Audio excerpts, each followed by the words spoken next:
The girl at the front desk had a thing for my boyfriend, so she decided to ruin my reputation in front of him. You know, she said, her voice dripping with fake concern, this young lady was here with a different man last night. She made a real mess of the sheets when she checked out too. Refused to pay the cleaning fee. She put a hand to her mouth, feigning shock. Oh my goodness. Did I say something I shouldn't have? Her eyes, wide and innocent, darted to my boyfriend. Neo, I'm so sorry. I just couldn't stand to see a good man like you being deceived. I told her to pull the security footage. She claimed the cameras were broken. What she didn't know was that this 5-star hotel belongs to my family. Ma'am, how can I help you? The receptionist was speaking to me, but her eyes were glued to Neo. I glanced at her name tag, Jenna. I actually remembered her. This delicate-looking girl from the front desk had been the one who checked us in last night. When Neo brought me to the hotel, she'd been so flustered by him that she knocked over her glass of water. After a clumsy cleanup, she dragged out the check-in process for another 15 minutes, finding any excuse to keep him there. I knew Neo was a head-turner. Tall and lean, with bare skin and chiseled features. His eyes were his best trait, warm and expressive, the kind that could make even a lamppost feel cherished. It wasn't unusual for girls to stare. I was used to it. A handsome man is a handsome man. But this receptionist was taking it a little too far. Hi. I checked out this morning, but I think I left a necklace on the bathroom sink, I said. Silence. She was still staring at Neo. Hello? Did you hear me? Neo and I had met in our senior year of college. We were the classic campus couple. Everyone says graduation is breakup season, but not for us. We ended up in different cities for work, joining the ranks of the long-distance crowd. But our bond felt as strong as ever. I was in his city for a business trip, and he'd suggested I stay at his place. But with his parents and grandparents living there, I wasn't comfortable. I didn't want to face the scrutiny of his entire family before we were even engaged. So Neil booked me a room at the only 5-star hotel in town, the Celestial. I checked out early that morning. It was only after lunch with Neo, as I was getting ready to head home, that I realized my necklace was gone. I waved a hand in front of the receptionist's face, finally snapping her out of her daze. She blushed and looked away. After a cursory glance at her computer screen, she answered without hesitation. Ma'am, housekeeping cleaned your room this morning and reported no forgotten items. Are you sure you didn't misplace it? I was taken aback. I remembered clearly setting it down while brushing my hair in front of the mirror that morning. It had gotten tangled, and I unclasped it, leaving it on the counter. Just as I was about to put it back on, my phone rang. My client had arrived early. I grabbed my bag in a rush and hurried out, forgetting all about the necklace until after the contract was signed. I'm positive it was on the sink, I insisted. Could you please double-check with the cleaning staff? She didn't pick up the phone. Instead, her tone turned firm, almost accusatory. We have no record of any lost items. You must be mistaken. Neo noticed my frown and stepped forward, taking my hand. Don't worry, babe. Think carefully. Maybe you dropped it somewhere on the way here. A prickle of annoyance went through me. What was that supposed to mean? Did he think I was making it up? I was absolutely certain my necklace was on that bathroom sink. It was a diamond necklace my mother had given me for my birthday last month, extremely valuable. Your hotel lobby and elevators must have security cameras, right? I said, my voice hardening. Check the footage. We can see if I was wearing it when I left this morning. Neo let out a breath of relief. Yeah, that's a great idea, he said, turning back to Jenna. Could you pull up the security footage for us? The receptionist froze. Her eyes darted around before she bit her lip, her expression strangely complicated. Ma'am, she whispered conspiratorially, is it possible your companion took it? Neo and I both stared at her, confused. His face darkened immediately. Companion? What companion? He demanded. Jenna blurted it out. The man who stayed with this lady last night. She left first this morning. The gentleman checked out an hour later. When housekeeping inspected the room, she found stains all over the bed sheets. It's against policy, so we charged a cleaning fee. The gentleman refused to pay and made a scene. Neo's face flushed a deep crimson. What man? What the hell are you talking about? I was even angrier than he was. What was wrong with this woman? I'd been up until 3 in the morning finalizing a contract. What man? And dirty sheets? The insinuation was disgusting. My face went cold, and I fixed her with an icy stare. You realize slander is a crime, right? Repeat that. What man was in my room yesterday? She recoiled as if struck, taking 2 steps back. Maybe I remembered wrong, she stammered. Neo shoved me aside, his teeth clenched as he glared at me. Sandy, don't you dare threaten her. Then he turned back to the receptionist, forcing a strange smile. It's okay. Take your time. Don't be afraid. Jenna lowered her head, her voice dropping to a near whisper. We're not allowed to disclose guest privacy. I'm sorry. Just. Please forget I said anything. My head was spinning. A hot rush of blood pounded in my temples. Neo was no better, his eyes bloodshot, chest heaving with rage. Sandy, is this why you wouldn't stay at my place? No wonder you didn't answer my video call last night. It was because. His voice cracked. Who was he, Sandy? Who was the man? He didn't believe me. A complete stranger spewed nonsense, and just like that, he was questioning me? Questioning us? I stared at him, my heart squeezed in a vice. Was I really that kind of person, the kind who came to her boyfriend's city on business only to secretly hook up, then casually share a meal with him the next day? My silence seemed to confirm his suspicions. Jenna, seizing her chance, put on a show of consoling Neo. Sir, please don't be upset. Maybe that man was a relative. He was much older, maybe in his 50s. He was losing his hair. Perhaps it was her father? If she kept talking, I was going to explode. Shut your mouth, I roared. Spreading rumors is illegal. I'm calling the police. Get your manager. I want that footage. The color drained from Neo's face, shifting from red to sickly white. He gave me a long, hard look, a bitter smile twisting his lips. Sandy, you're really something else. You know I won't let you call the cops. What do you mean you won't let me? His eyes were filled with disappointment. My uncle is a cop. He runs this district. If you call them, there's a good chance he'll be the one to show up. Is that what you want? For everyone to know about this? You might not have any shame, but I do. I almost laughed from sheer rage. Neo, you've already found me guilty based on a stranger's words. You think you can stop me from calling the police? This receptionist slandered me, and my necklace is missing. Of course I'm calling them. Jenna gasped, covering her mouth as if struck by inspiration. Oh, that necklace. Don't tell me it was a gift from the gentleman last night?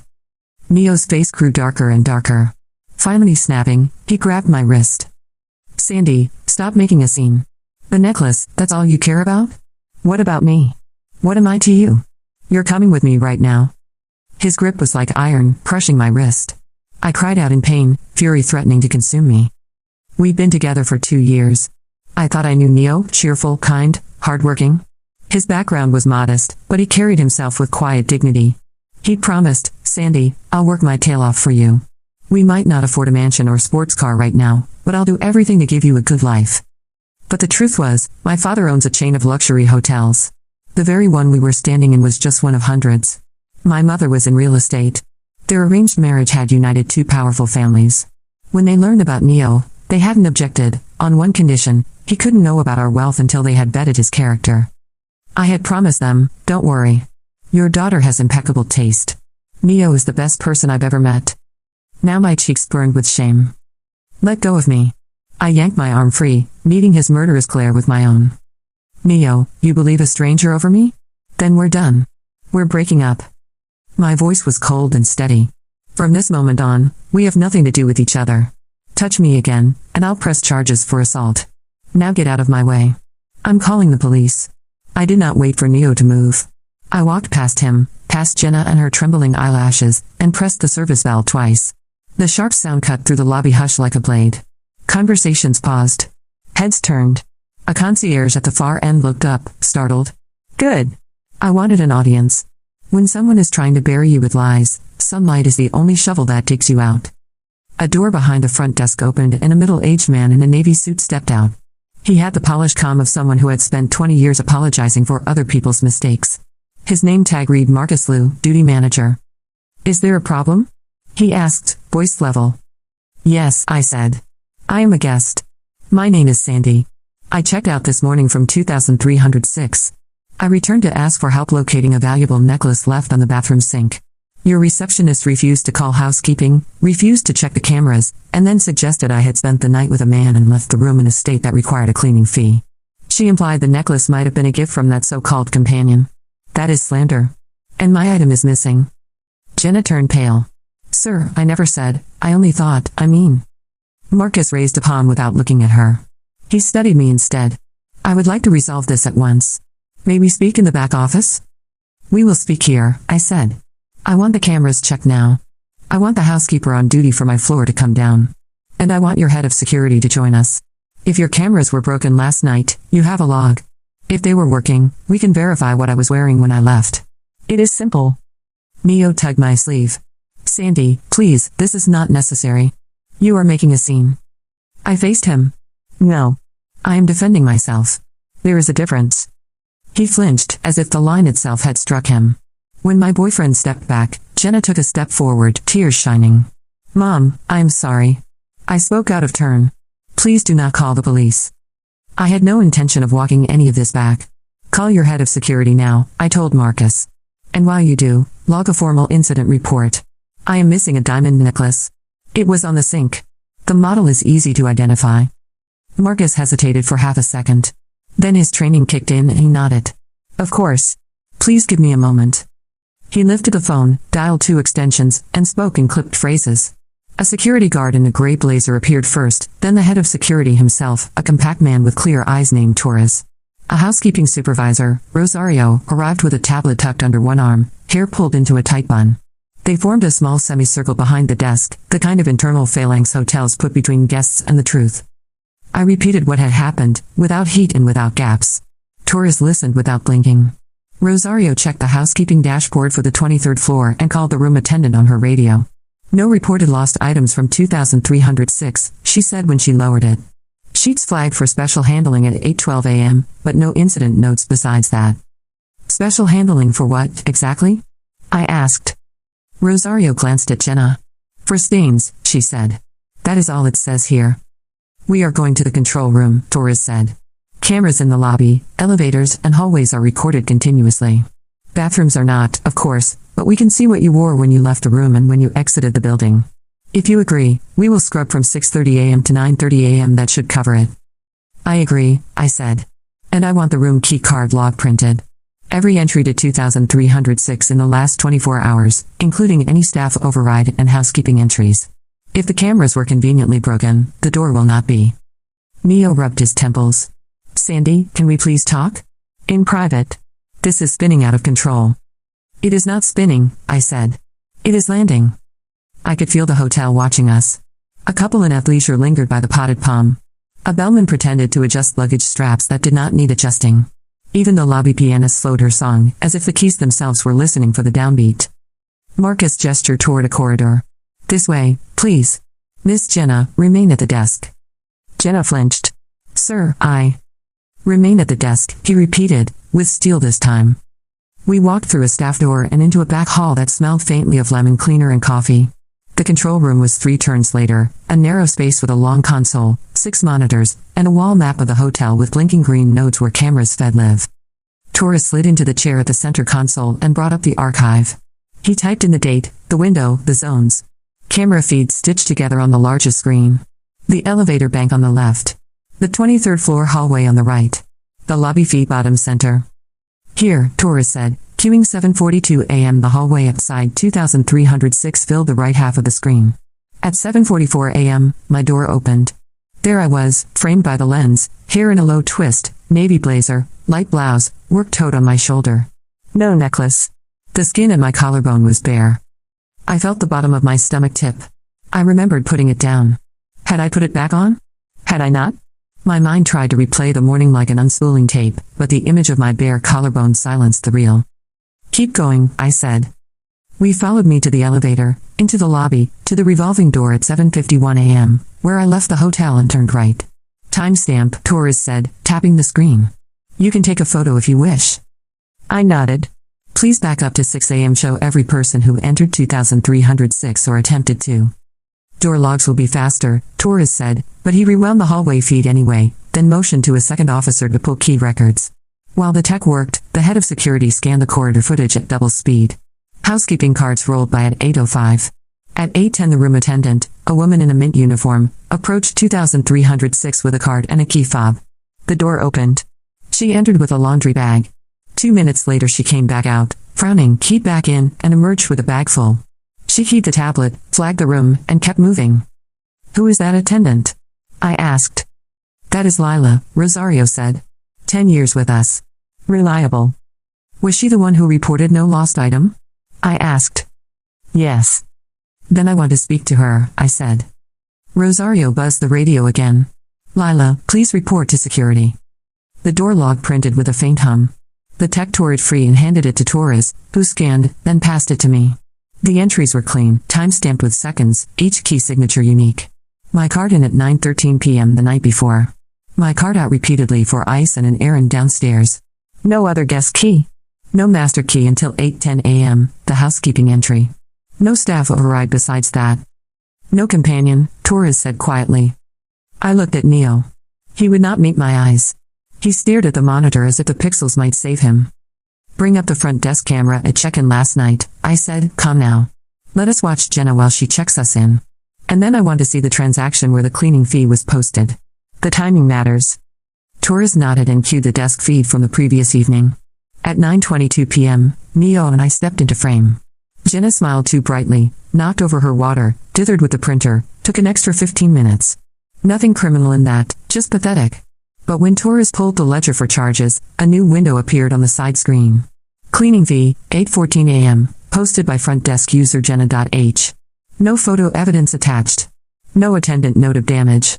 No manager authorization code. Rosario frowned. Housekeeping cannot post fees. We flag, but the front desk must attach a photo or a supervisor note. We do not bill without proof. We watched Lila step into the control room then, cap in hand, lines of worry at the corners of her mouth. Torres explained quickly. She listened, eyes widening. In 2306, Lila, did you find any item on the sink? I asked. No, Mom. I saw no necklace. But I did see the room was very clean. The bed had been slept in, but there was no damage. The linens had a pink residue on the top sheet, so I flagged special handling. It looked like lotion or toner. Pink, I said. My night cream is rose-based. I applied it at 1 a.m. and sat on the bed to answer an email. That would leave a mark. Lila nodded. Yes, like that? Did you tell anyone there were stains all over the bed? I asked. No, Mom. I wrote special handling and moved on. I always take a photo on my tablet when I flag something. I can show you. She held up the tablet. The photo was comically tame. A faint blush smear at the edge of the top sheet, the kind of thing that disappears in the wash cycle. Rosario looked at Torres, anger flattening her voice. That front desk note is a lie. Torres turned to Marcus, who had stood quietly in the corner, taking it all in. We have a front desk agent posting a fee without evidence and making statements about a guest that violate privacy and plausibility. We have camera footage disproving the allegation of a male companion. We also have a missing property complaint. My recommendation is immediate suspension pending investigation, full footage export, and notification of the general manager. Do it, Marcus said. He looked at me then, like he was trying to guess which way the wind would blow. Miss Sandy, I apologize for our failure to protect your privacy and dignity. We will waive last night's room charge and the cleaning fee and open a property loss case at once. I folded my arms. You will preserve all footage from the time of my check-in to the present. You will audit Jenna HS transactions for the last 60 days. And you will print for me every access log for staff doors on the 23rd floor between 7:30 a.m. and 8:30 a.m. today. If someone went into my room after I left, they did not use my key. Torres was already typing. Smart request, he said. We have motion sensors on the emergency stairwell doors. The second feed came up. A side stairwell on the 23rd floor. At 7:58 a.m., the door cracked open. A figure in a black hoodie slipped through and moved down the hall away from camera range, hugging the wall. No face. No staff badge. The person moved with a quick, stiff gait of someone who thinks a camera will forgive a slouch. At 8:01 a.m., the figure returned the way they came, hoodie still up, hand in pocket, and disappeared into the stairwell again. Torres froze the frame. Zoomed. Still fuzzy, but a small detail popped. The left wrist flashed a bracelet of pale beads. Not hotel standard. Not housekeeping. Not security. We all looked at each other. Jenna had a bracelet. Pale stone beads with a tiny gold charm. I remember because it had clicked softly against the desk when she handed me the pen at check-in.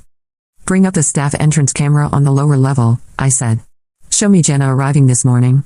Zoom her left wrist. Torres shrugged and pulled the feed. At 7:32 a.m., Jenna strode into the staff entrance, coffee in hand. Zoom. Left wrist. The bracelet gleamed. He advanced the footage to 8:09 a.m., when the staff elevator doors opened to the lobby. Jenna stepped out, tucked something into her blazer pocket, and walked to the desk. Torres went back to the stairwell clip, froze the wrist again, and placed the two frames side by side. Same pale stones. Same charm.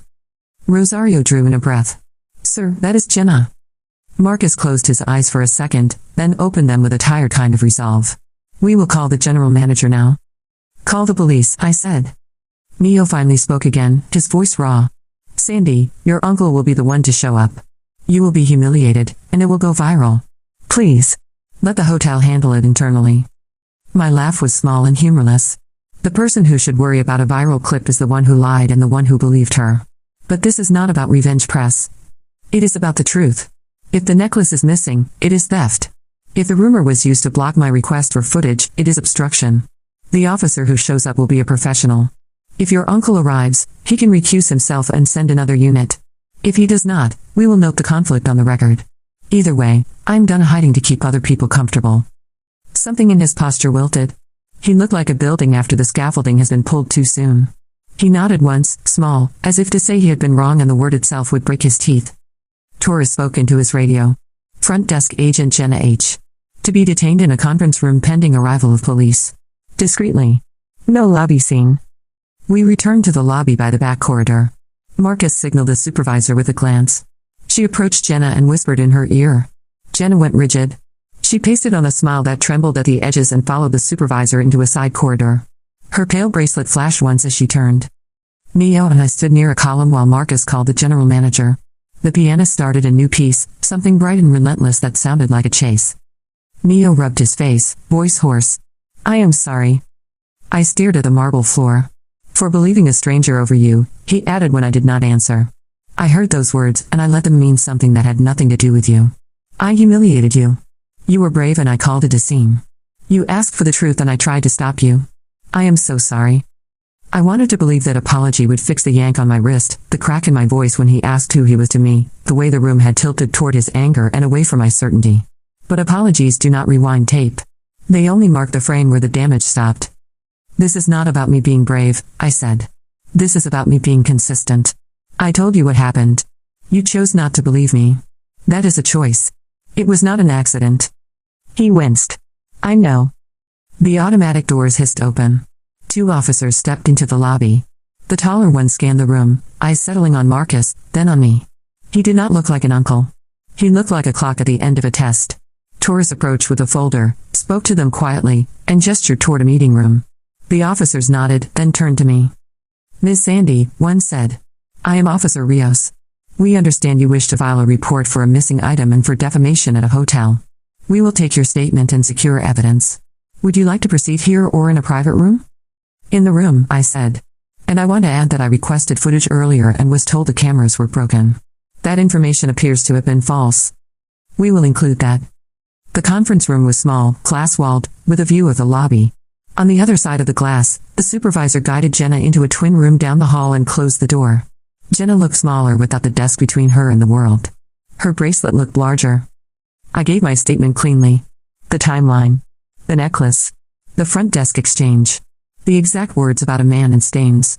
The refusal to check cameras. The later discovery of the stairwell clip. The door log. Lila and the pink smear. The front desk charge with no evidence. The bracelet. Every piece placed where it fit, not because I wanted it to hurt but because the truth has bones and the skeleton was standing by itself now.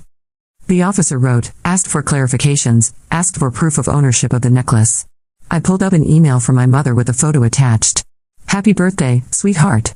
It showed the necklace in its velvet box, my initials engraved on the tiny clasp. The hotel printer spat a copy into the officer's hands. We finished after 20 minutes. Officer Rios closed his notebook. We will interview the employees and collect the footage. We will also ask for consent to search the lockers. If probable cause is established, we will obtain a warrant. We will contact you within 24 hours with an update. Thank you, I said. He paused at the door. And Miss Andy, for what it is worth, you did the right thing pressing for the cameras. The door clicked behind them. Through the glass I could see Jenna in the other room, shoulders hunched, head down. A second officer stood by the door, neutral as a lamppost.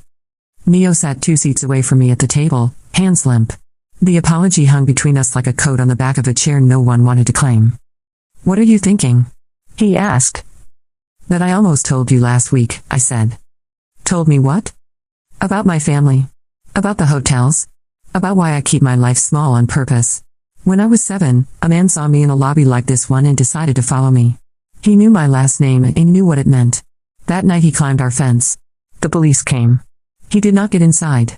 But I stopped playing piano by the window after that. I stopped wearing anything you could see from the street. I learned that privacy is not shyness. It is a lock on a door you are not obligated to open for strangers. Neo leaned back, shame moving through him like a tide. Your secret did not make you lie, he said. My story about you did that. I saw a rumor and believed it because it was easier than believing I could lose you to something I could not name. His voice broke on the last word. I almost felt sorry for him. Almost. Love is not just tenderness. It is accuracy. If you cannot see a person clearly when the room tilts, what you love is not them. It is a picture you painted and called truth. The general manager arrived then, brisk and controlled, with an apology that would have comforted a jury. He promised an external audit of front desk transactions, paid for a car to take me wherever I wished, and gave me a direct number to call day or night. He offered to accompany the officers to the locker area. He did not try to negotiate with my anger. He respected it. I accepted his card and stood. I will be returning to collect my necklace when it is found, I said. And I will expect a written account of your findings by end of day tomorrow. You will have it, he said. Neo rose too. He followed me into the hall like a shadow. At the lobby doors he stopped. Can I walk you out? He asked. You can walk, I said. Whether it is beside me is up to how you walk from here. We stepped into the afternoon heat. The city air smelled like bus brakes and oranges from the juice stand on the corner. Traffic sang its thin metallic song. For a moment I just stood there, feeling the world be ordinary around me. It was a relief. Drama is heavy. Reality weighs less than a lie. Sandy, he said softly, I do not deserve another chance. But I am going to earn one anyway, even if you never give it. I will give a statement to the police. I will call my uncle and tell him to keep his distance from this case. I will write an apology you can keep or throw away. And I will never again ask you to shrink your voice to fit my comfort. I nodded once. Do that because it is right, not because it is currency you think you can spend on me. He swallowed. Understood. My phone buzzed. A text from an unknown number. The preview line said, we found something. Please return to the conference room. I turned the screen and showed it to Neo. He exhaled, long and shaky. I walked back inside. The lobby felt different now, like a stage after the curtain has dropped and the crew has come out with brooms. Torres met me at the door of the conference room, eyes alert. We have an update, he said. Locker search yielded an item in a tote bag that does not belong to the employee whose locker it was found in. The bag was left unsecured on a bench in the staff room. Inside the tote, we discovered multiple pieces of jewelry and small electronics, likely lifted from guest rooms over the last month. Among them was a diamond necklace matching your description and the engraved clasp in your mother's photo. Jenna? I asked. Torres shook his head. The tote was not in Jenna's locker. It was in another locker. But the staff room camera shows who placed it on the bench 5 minutes before we arrived. He turned the monitor toward me. The screen showed the staff room. A person entered quickly, cap low, mask up. Not Jenna. Taller. Broader shoulders. The figure dropped the tote on the bench, glanced around, and left. When the door swung wider, the camera caught the shortest, sharpest glimpse of a face in profile. Not a stranger. Someone I had seen before and had not registered because I had not needed to. Neo leaned over my shoulder and sucked in air. He whispered the name like an answer key he had ignored the entire exam. I stared at the pause frame and felt a new kind of cold move through me. Not lobby cold. Not slander cold. This was the kind that begins at the base of the neck when a story cracks and light pours through the seam, revealing a second story underneath it, one you had not known you were in. Torres looked at me carefully. Miss Sandy, we will need you calm for this next part. I was calm. The truth always cools me. Play it again, I said. He did. And there, in the shallow reflection of the staff room microwave door, a detail most people would miss but the camera did not, was a pair of eyes I knew like a song I had forgotten the words to. Warm and expressive, the kind of eyes that could make a lamppost feel cherished. The kind of eyes that had refused to meet mine when the lie was easier. I did not speak. I did not need to. The room did it for me, with its hum and its camera light, and its little blinking red dots that say we do not forget here. Torres paused the frame again. His voice was neutral. We will take it from the top, Miss Sandy. All of it? We will do this right. I nodded and pulled out the chair. Outside, somewhere in the lobby, the pianist chose a new song. It was softer this time. Slower. The kind people choose when they are about to watch something difficult and true. The still frame on the monitor held the room in a grip. No one spoke.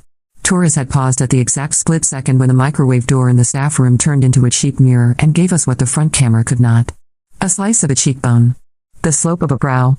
Eyes I knew. Eyes I had trusted. Eyes that had looked away from me in the lobby when a lie was easier to hold than the truth. Neo did not deny it. His shoulders went slack as if the air had slipped out of him. The head of security kept his voice level and his body still the way professionals do when a small space fills with large emotions. We will rewind and play in real time, he said. Please confirm what you see and do not say more than you need to. Facts first. He tapped a key and the masked figure moved again, taller than Jenna, broader through the chest, cap pulled low. The tote hit the bench with a dull weight. A hand tucked inside it for a second as if to push something deeper. The door swung wider and the reflection gave us the face again, just enough to break a heart and meet a legal threshold. Torres stopped the clip and turned from the screen to Neo. Do you want to say anything before the officers return, sir? Neo swallowed and shook his head. The motion was small and helpless. He looked like a man whose feet had found the edge of a hole he had been digging in the dark. Then the officers were back at the glass door with the general manager and Marcus. Officer Rios took in the room like a reader who had turned 2 pages at once and found himself in the middle of the twist. Torres briefed him in quick sentences. Rios nodded, jaw tight with the neutrality of someone keeping their own thoughts in the glove box. We will need to separate parties, he said. Miss Sandy, you stay. Mr. Neo, please come with me. Neo opened his mouth, then closed it. He did not look at me. He followed the officer into the hall. I listened to the 2 sets of footsteps fade, one steady, one not. The general manager exhaled in a way that said this would have fallout and he knew it. Torres closed the door and faced me. We will recover your property formally, he said. It will be logged, photographed, and held in evidence. If you wish, we can make a courtesy copy of the footage for your records after the police secure theirs. I nodded. Thank you. My voice sounded like it had been ironed flat. The room felt airless, so I stood by the glass and watched the lobby the way people look at water after a storm, searching the surface for signs of what lies below. Jenna sat in the adjacent conference room with her hands in her lap. The supervisor kept a calm distance. When Jenna lifted her head, I could see she had been crying. She stared at the carpet as if answers were stitched into it. Marcus fielded calls at the front desk, voice low. The pianist had stopped playing. Even the lobby plants looked like they were holding still for a photograph that would end up in a report. 10 minutes later Officer Rios returned. He did not sit. Miss Sandy, he said, we interviewed Mr. Neo. He requested counsel, so the substantive conversation will pause there. He did, however, consent to a search of his backpack in his car. Nothing of evidentiary value was found there. We will move forward with the staff room footage, the recovered tote, and the witness statements. I kept my face calm. I did not ask him what Neo had said. The answer did not belong to me yet, and maybe it never would. Rios continued. We also interviewed the front desk agent, Jenna. She initially denied any involvement beyond unprofessional comments. When advised of the footage from the stairwell and the irregular cleaning fee post, she asked to make a full statement. She claimed she let a guest into the staff corridor at approximately 7:56 a.m. using her badge. She says the guest told her he had left a surprise for his girlfriend in the room and wanted to place it without waking her. She admits she suggested a side stairwell to avoid cameras because it would look romantic to arrive at the door from an unexpected direction. She says she believed she was helping with a surprise. Her voice shook, but she was specific about timings. We will corroborate or disprove with logs. Jenna also admits that after the housekeeper flagged a mark on the linen she posted a cleaning fee outside procedure and told a story about another man to discourage you from asking for footage. She says that was done out of jealousy and panic when she realized the surprise for the girlfriend might involve a proposal and she felt foolish for helping. She did not ask for a lawyer. She signed her statement. The words sat in the air like a stack of dishes no one wanted to carry. Torres looked at me, respectful. The general manager looked like someone calculating how many apologies fit in a calendar year. Officer Rios lowered his notebook. Miss Sandy, I want to be clear. Jenna claims she did not take your necklace and that she did not enter your room. She says the guest who came through the staff corridor did. We have a separate clip from the service hall camera at 8:02 am of that guest passing the laundry room door with a heavy pocket outline and entering the staff door to the locker area 3 minutes later with a tote. We will let the lab and the chain of custody determine what is what, but the narrative is consistent with the reflection clip we already saw. He stopped there. He did not say the name. He did not have to. I looked at my hand on the glass. My fingers were steady. Inside my chest, something had both shattered and set at the same time, like tempered glass that breaks in safe pieces. I had loved a man who could not hold a moment in his hands without trying to control it with a story. When that story failed, he reached for my mother's gift as if the shine on my collarbone belonged to his fear. I turned back to the table. Thank you, officer, I said. Please proceed as you need. If you require further statement from me, I will provide it. He nodded and left with Torres to finish the checklist of a day that had suddenly become larger than a day. The general manager remained. His apology was simple and correct. We failed you. We will cooperate fully. We will review our staff access procedures. We will make this right so far as it can be made right. I accepted the words and not the burden of comforting him. It was not my job to hold up the ceiling for a building that had forgotten where its pillars were. A second officer escorted Jenna past the glass then. She did not look over. Her bracelet was gone. Without it she looked younger and also older, as if the beads had been a kind of mask. I remembered the way she had stared at Neo at check-in and felt something human and tired move through me. Some people fall in love with a picture and then kneel to keep it from tipping. It does not excuse anything. It only explains why the lie came out so fast and so smooth, like a ribbon from a box. My phone buzzed. Not a number I had saved. A message that said I am sorry and that was all. I did not answer. I did not need to know if the sender was Neo or his uncle or a mutual friend who had already heard the lobby version. Apologies in transit are like luggage with no one at the carousel. They circle and circle until someone with a vest decides to wheel them to a back room. Officer Rios returned with a small evidence pouch and a printed property receipt. He set them on the table with care. We recovered your necklace from the tote, he said. It will remain in our custody for now. Here is a photograph for your reference and for your insurer if you wish to notify them. We will release the item to you when permitted. I signed where he indicated. The photo held the necklace in perfect focus, the clasp turned just so, my initials small and exact. I touched the glossy paper with my fingertip and felt a kind of quiet that had nothing to do with the room. It was the quiet you hear when a door closes that should have been closed long before and the wind stops finding a way under it. There was still the matter of my parents. There was still the matter of the truth I had kept folded small like a letter I could not bear to mail. I did not owe anyone a speech. But I owed myself a life that did not bend around other people's comfort. When the police were done with me for the day, when the general manager had repeated his commitments in writing, when Marcus had arranged a car and a security escort to the curb, Neo was there again, as if the building itself had returned him with the rest of the carts. He did not reach for me. He did not say my name. He stood with his hands at his sides like a student in a hallway waiting to be sent home. Officer Rios stood near enough to watch, far enough to let dignity breathe. I stopped because stopping was honest. I did not owe him a goodbye, but I would not pretend he was heir. Neo spoke first. I asked for a lawyer because I finally understood the difference between shame and responsibility, he said. Shame is a blanket you throw over yourself in the dark. Responsibility is the window you open in daylight. I'm going to face what I did. I'm not going to ask you to forgive me in exchange for that. I did not answer. He continued, voice quiet and even. I took the necklace. I told myself it was a test.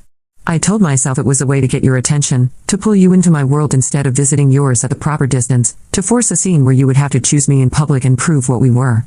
I told myself a lot of stories with my name in the center and yours around the edge. None of those stories were true. The real reason is smaller and uglier. I was scared that I did not matter when I could not explain you, that I did not measure up to the person I wanted to be, that your privacy meant you were already gone and I was the last to know. So I took something that was not mine and tried to wrap the day around it. I keep seeing your face when I did not believe you. I do not know how to live with that and I am going to have to learn. He looked at my wrist where the faint bruise from his grip had begun to lift to the surface like ink. I flinched and he did too. He put his hands behind his back then, as if to keep them from betraying him again. I do not want your word, I said. Not now. If there is a version of you that understands what you tried to take when you refused the truth the first time, it will not be built in a hallway with me as an audience. He nodded once. Understood. He stepped aside. I walked past him and the glass doors opened on a sound like a breath I had been holding all day. The air outside smelled of rain even though the sky was a mean bright. I got into the car the hotel had called and asked the driver to take me to my parents' apartment. The ride was quiet. City blocks slid by with their own slow grammar. A laundromat, 3 school children with plastic folders, a flower stall with buckets lined like punctuation. I watched the window and framed a conversation in my mind that did not sound like a defense and did not sound like a boast. I did not need to sell my choices to the people who had given me their last name. I needed to set my own voice down and hear it hold. My parents were home. My mother opened the door with her real estate smile and then dropped it when she saw my face. My father stood from the sofa, eyes sharp, as if he still lived in a time when strangers could make their way through a lobby without a badge. I sat them down and told them everything. I told them about the lobby and the rumor and the cameras and the stairwell and the staff room and the reflection in the tote. I told them about how I had kept the shape of my life small by choice, how a fence built out of privacy had kept me safe when I was a child but had started to limit the light as an adult. I told them I was done using secrecy as a love language. I told them I would not be parading our name like a banner either. I would live like a person who can be seen and still belong to herself. My mother took my hands. She did not ask why I had not told them sooner. She only said, I am sorry for the day you had to carry alone, and I am proud of the day you carried in public. My father asked questions. Practical ones. Did you keep copies? Did you sign nothing without reviewing it twice? Did the officer give you a card? When I showed him the photo of the necklace, he smiled in that small way he does when a number on a spreadsheet balances after weeks of refusing to. He asked if I wanted him at the station in the morning. I said no, but I wanted dinner in quiet.